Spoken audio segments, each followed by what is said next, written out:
city, this state, would prefer preserving that white nationalism and that white supremacist mindset over arresting, charging, and helping to convict 4 officers who killed a black man. That is the reality of what we're dealing with. This is not just a few cops doing things across the country. This is not a good cop versus bad cop situation. This is Ahmaud Arbery being shot down by white men on the streets of Georgia. Breonna Taylor being killed in her home. This is in New York City, where we were until freedom. We were just in New York fighting the police officers who, in the name of social distancing, were damn near killing black young people on our streets. This is a coordinated activity happening across this nation. And so we are in a state of emergency. Black people are dying in a state of emergency. We cannot look at this as an isolated incident. The reason why buildings are burning are not just for our brother George Floyd. They're burning down because people here in Minnesota are saying to people in New York, to people in California, to people in Memphis, to people all across this nation, enough is enough. And we are not responsible for the mental illness that has been inflicted upon our people by the American government, institutions, and those people who are in positions of power. I don't give a damn if they burn down Target, because Target should be on the streets with us, calling for the justice that our people deserve. Talk about it, Tamika. Where was AutoZone at the time when Philando Castile was shot in a car, which is what they actually represent? Where were they?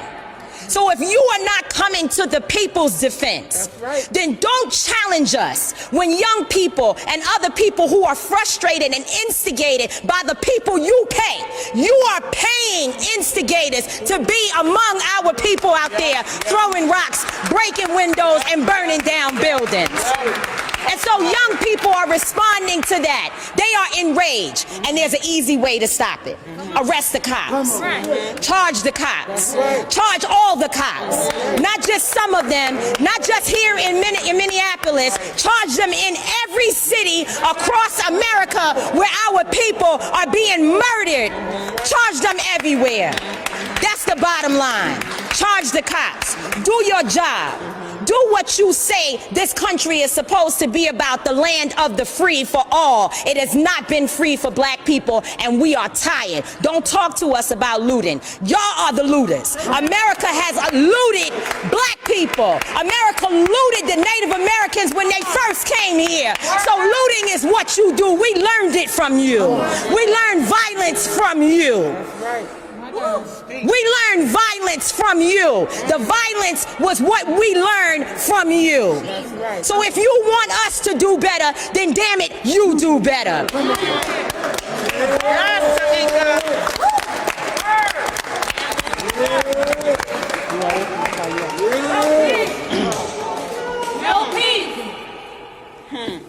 Come on. We gotta let that settle. Whew, thank you. So we're going to bring up our next speaker, who, as Adair said, traveled here from Texas. We can't imagine what you've been going through. Losing your best friend, George Floyd, to something like this, where the nation saw him plead for his life and have to take his last breath.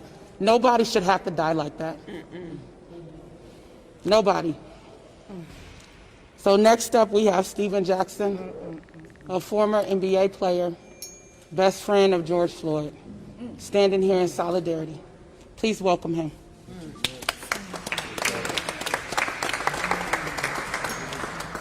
Oh, man.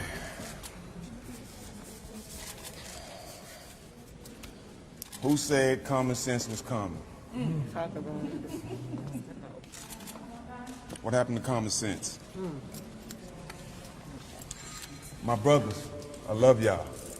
Love you too, bro. My queens, I love y'all. We love you, brother. I'm not scared. Say that. That's right. Say that. I'm not scared. I'm hurt. I'm angry. But I ain't scared. I ain't scared at all. That's right. To my white brothers, I love you. Every race here, I love you. Come on. But it comes to a point now where if you love me and you not standing on the side of me, then your love don't mean shit. Say that. Say that. Say that. Yes. I'm at the point now where I'm tired of being a bigger person. That's right. I'm tired of walking around and seeing white kids and feeling like me being having a big heart and just giving love to every race and we not getting it in return. We entertain and we doing everything for everybody else, but we the ones get shitted on. Come on, brother. Yeah. Bring it. I'm here because they're not going to demean the character of George Floyd, That's right. my twin. A lot of times when police do things that they know that's wrong, the first thing they try to do is cover it up and bring up your background to make it seem like the bullshit that they did was worthy. Right. When was murder ever worthy? Never. But if it's a black man, it's approved. You can't tell me when that man had his knee on my brother's neck, taking his life away with his hand in his pocket, that smirk on his face didn't say I'm protected. That's right. That's what it says. That's what it says.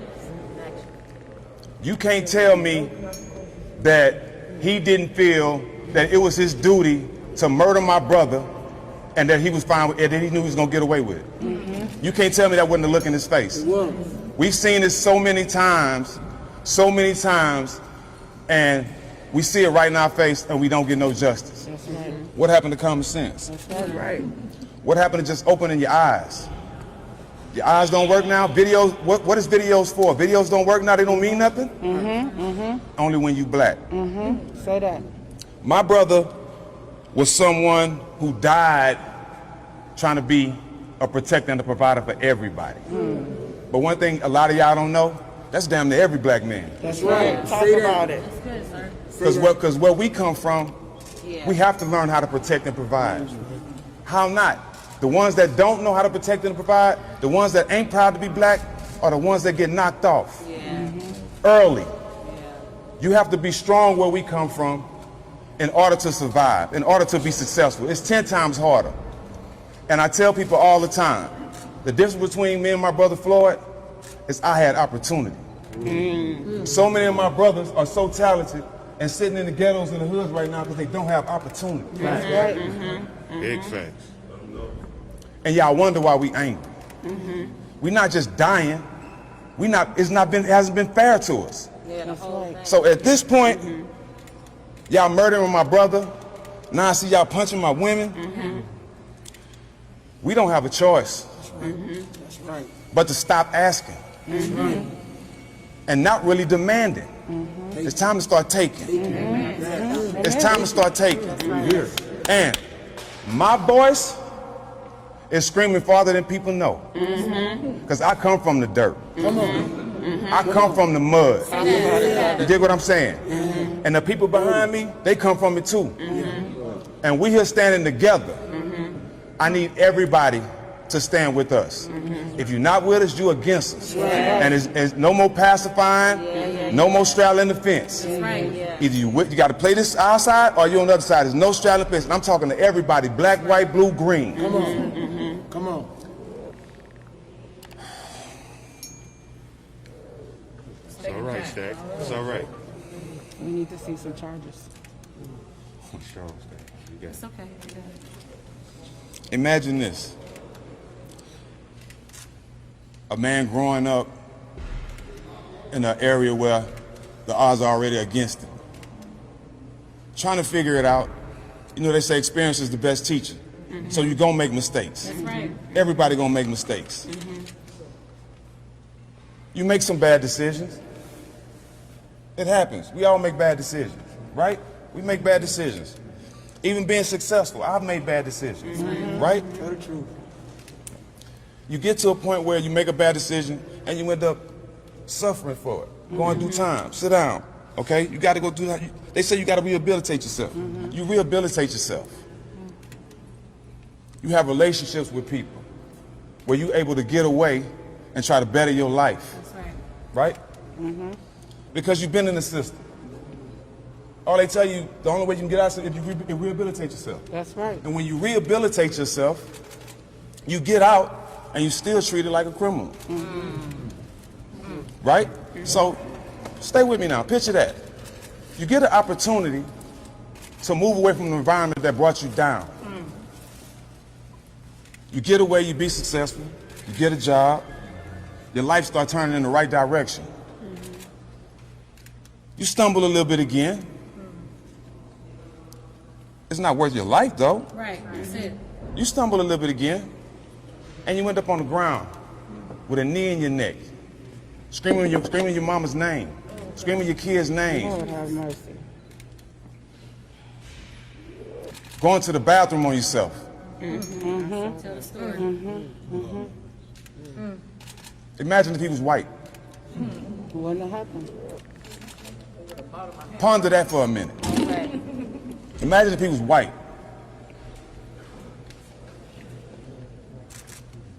It would be 30,000 more cameras in here. Let's keep it real. It's over for sugarcoating shit. Every news station would be here. That's right. Fuck it, the president might be here. The way he ride. With the very fine people. Listen. Right.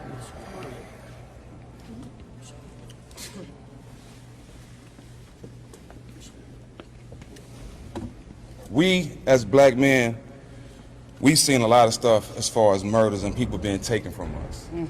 Right? True. But now, not only it's been seen by us and our brothers, but it's been seen by our children now. So I'm sitting there watching this, and my daughter tells me, Dad, I can't leave you. Because I seen what happened to your friend. And I think you need me. My daughter's 6 years old. Oh my God. For my daughter to see that and tell me that I need her at 6, imagine what the pain and the frustration is in my mind right now. Because my daughters are seeing police punch on them and slam them to the ground. And we ain't getting no justice. And we as fathers are starting to feel hopeless. And when we feel hopeless, we retaliate. And if you're not giving us no answers, we got to come up with our own answers. And we willing to do that. That's right. Understand that. We willing to do that. We gonna use our platform. I'm gonna use everything I have to get a conviction, to get all these motherfuckers in jail. Excuse my French, I'm angry. Speak your truth. But I'm a proud black man. Say that. Say that. I mean that from the bottom of my soul.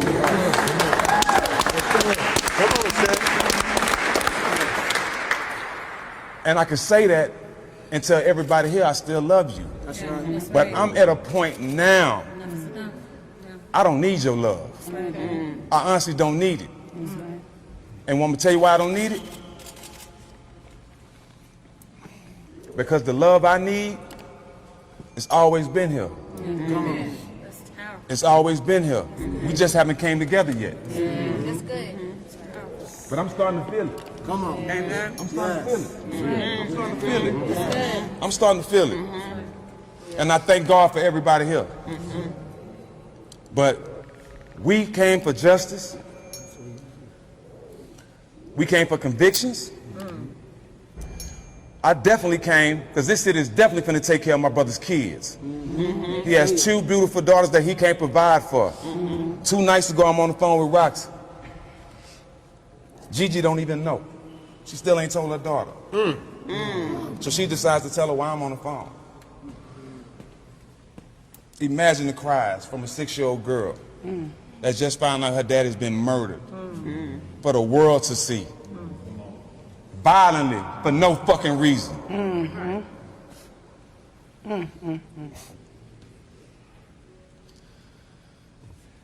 "19 citations. A black man get 3 tickets, his license taken away. But you can have 19 citations as a cop and still have a job. Three murders under your belt. 3 murders. You got 3 bodies. How many open cases he got to this 12. day? But this world has common sense. Common sense ain't common. Common sense ain't common. When you see one person and you treat them like shit, that ain't common sense. That's hate. And a lot of people have it. But you know what? It's building up in us. We can't love forever. Right. We can't love forever. And the hate is coming out. And I'm afraid. I'm honestly afraid. Because I know what comes from hate from us. And I know why y'all so scared. Because y'all scared that we're going to pull a you on you.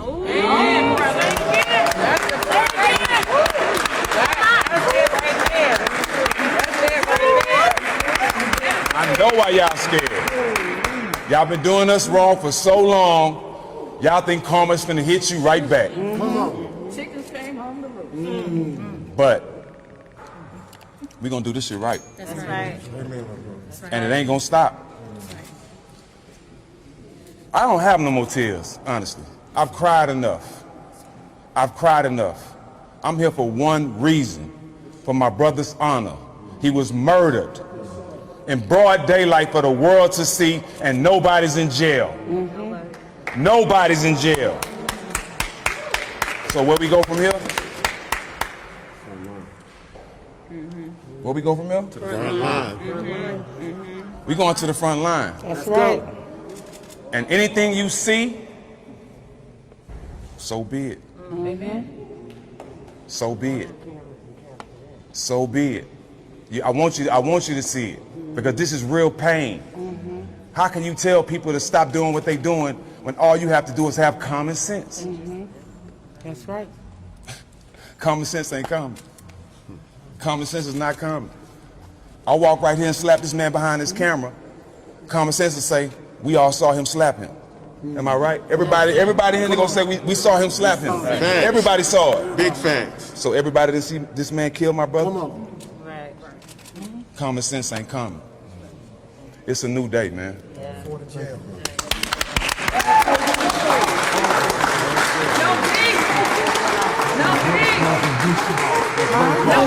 called from Houston. They went to high school together. He asked me to send peace to the community. Okay. He called this morning from Houston. Who was your... Eugene Farouk. He called this morning. Will you say the groups that are standing with us up here? I don't know what I bet they did. I want to... See, we here. That's why they arrested us. So we're about to take a couple of questions.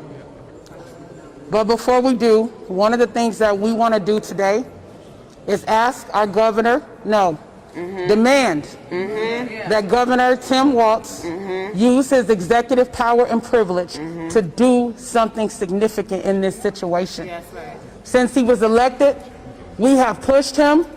We have shut down his office to demand that he hold police across the state accountable, including state troopers. And he has done absolutely nothing. So there's blood on his hands as well, and he needs to step up to the plate. So y'all see from everything you've heard from the people here, we're not playing no games, and neither are those people out in the streets. We will take some questions. Okay, so I've just been told there is one more speaker that we don't want to miss. Someone who traveled all the way here that all of us are familiar with. Prominent actor and singer, Mr. Jamie Foxx, came to stand in solidarity for justice for George Floyd. Please welcome him. First of all, I just want to say, Come on all the way. I want to say this, that I've experienced this before, able to watch the Rodney King when I was in LA, able to talk to Sabrina Trayvon Martin's mom, who I talk to still. If you guys get a chance, please find Circle of Mothers where there's 100, 200 cases like this that don't get the visibility and don't get the cameras. And there's strong women. Sabrina right now, Trayvon's mom, who's running for commissioner to try to do something different. This is the toughest time when things like this happen. My man Jack, when I saw him speaking on his Instagram, I called that black man. I said, hey, whatever you need from me. I'm a young boy from, well, older now, but I'm a young cat from Texas. I'm from Terrell, Texas. He from Texas. George Houston Yates, we used to hear about how great their football team was. So we have a connection. So all I wanted to do is let you know that we're not afraid to stand. We're not afraid to stand. We're not afraid of the moment. And I think what you saw on television, to watch this man plead for his mother. As I sit with my 2 daughters, my nephews who had just come from the grocery store where there was a little thing, and I said, hey, you gotta stop that. So what it does is it overcomplicates everything as a black man trying to tell his son or his daughter how to function in life. Even the things that we've taught them don't seem to work. And then there's this thing of contempt of cop, where it is something simple, and how does it escalate to something like what we have today? All we're trying to do is ask questions of why. Why is it when a person who walks into a church, sits down with the parishioners, prays with them, then takes out a gun and causes havoc, and you apprehend them?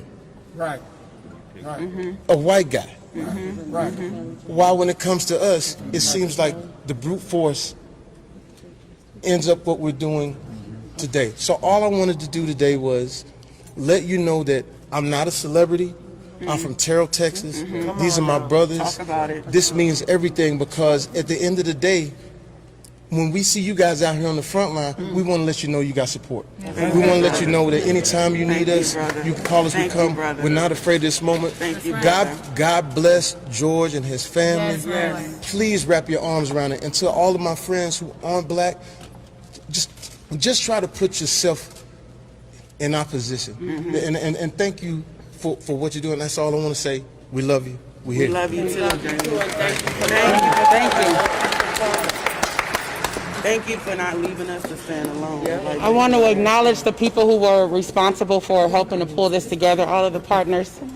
Pillsbury United Communities, Minneapolis chapter of the NAACP, Until Freedom, Woke Vote, and the Racial Justice Network. And Minneapolis Foundation.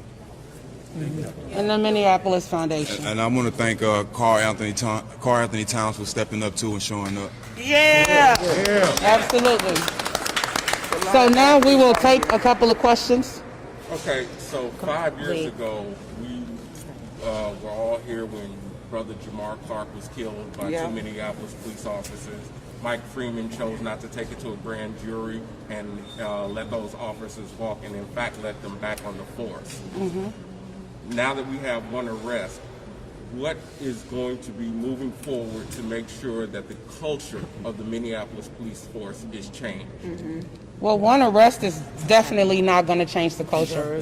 That's the bottom line. We've called for 4 arrests, and we want to make that clear to the media.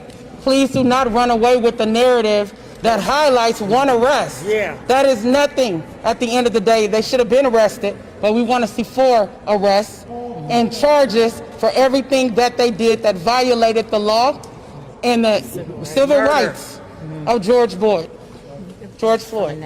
Do you want to share something? Yes, please, briefly. My name is Lee Merritt. I'm a civil rights attorney. I've been given the privilege of being able to stand as co-counsel with this family with Attorney Benjamin Crump. We made an announcement earlier today that this community is going to back and that we're going to see push forward into the future. The first, I appreciate the question. We need long-term systemic change. And 1 arrest and 4 arrests won't accomplish that. And so we're taking this family, the family of George Floyd, along with the family of Ahmaud Arbery, along with the family of Breonna Taylor, to the capital city. We're taking them to Capitol Hill. We're demanding specific federal legislation that changes qualified immunity, that changes police accountability standards. We're meeting with this community because we dare not dictate to them what they need to change this community. We're putting together a task force that will systematically address not only the issues prevalent here in Minnesota, but in South Georgia and in Texas and in Chicago and all over the country, because this problem is far beyond the death of one man, but we can draw a line in the sand here. That's right. Black people are exhausted, and I speak on behalf of some of the greatest attorneys in the country, with Chris Stewart, with Benjamin Crump, with his partner, Mr. Miller. We're bringing our legal power here. We're bringing our activist power here. We're bringing our celebrity power here. We're bringing everything that we have. Yeah. We're laying it on the line. We're saying this is enough. It's going to change permanently. Any other questions? Can you say your name one more time, sir? Lee Merritt, Leemerritt. And your title?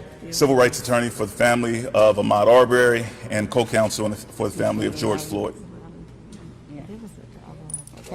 Okay, so I'm seeing no more questions. I don't see any more questions. Okay, so we have been asked to let you all know that there is a rally happening across the street from 1 p.m. to 2 p.m. in the plaza of the Government Center. All are welcome. Thank you all for being here. I'm sorry, and I didn't mean to cut you off. But not Rashawn. What is his name? What has to happen? Oh, shit. Thank you all for joining us. The guy was supposed to speak with Who? Royce White. I don't know Right who. here. Sorry. Oh, I was trying. I'm sorry. Can you speak up for that? 100%. Okay. I didn't know. We're going to be at Thank the you. front I'm line sorry. for the whole group. What happened over there? Everything okay? Where's your stuff? I got it.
You know, I would never interrupt you normally.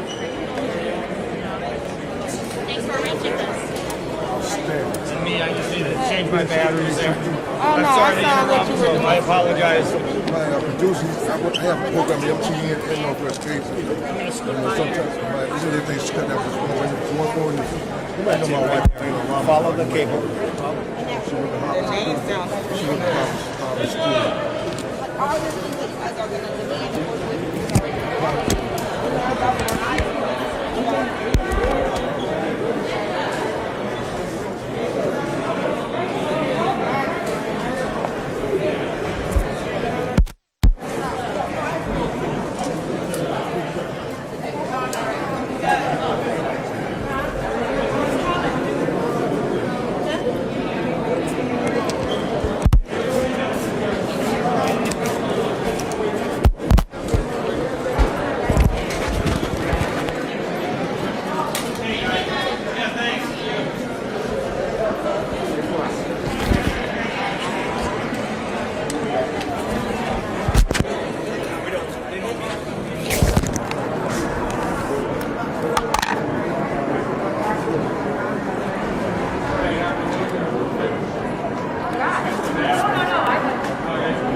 I'm gonna shut this off for now. Okay, yeah, it might just be a live picture.